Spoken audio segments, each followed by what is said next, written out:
সৎসঙ্গী হিসাবে নিজেদেরকে জাহির করতে পারি, সমাজে একটা সৎসঙ্গ সমাজ প্রতিষ্ঠা আমরা যেন আপ্রাণ চেষ্টা করে অগ্রণী ভূমিকা নিতে পারি, সেই চেষ্টা পরমদয়ালের রাতের চরণে আমরা সবাই যেহেতু তার আশ্রয় চরণাশ্রিত হয়েছি, তার কথাগুলি যাতে বাস্তবে রূপদান করা যায় সেই চেষ্টা আমরা করব।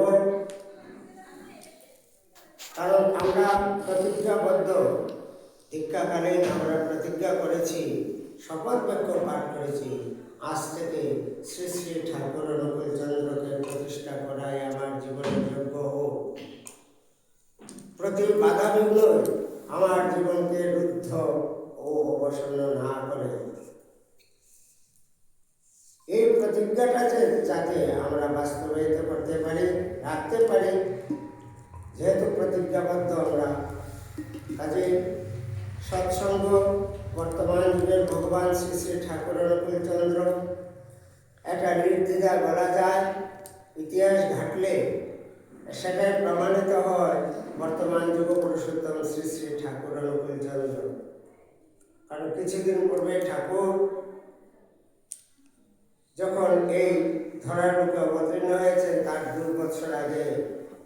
পূর্ববর্তী মহান পুরুষ রামকৃষ্ণ পরমহংসদেব 2 বছর আগে তিনি দেহরত্ন করেছেন। আর তখন বলে গিয়েছেন শিগগিরই আমরা আবার আসতে হবে। কেন আসেন তারা, কেন আসেন বলেছেন, পূর্ববর্তী পুরনম শাশ্বতম বর্তমান, পূর্ববর্তীকে পরিপূরণ করার জন্য বর্তমানে আবির্ভাব। তিনি আসেন, কেন আসেন তার অত তাগিদা কিসে আমাদের জন্য আসবেন না, আমরা যে তার সৃষ্টি রক্ষার্থে আমরা যাতে বিপদগামী না হই, আমরা যাতে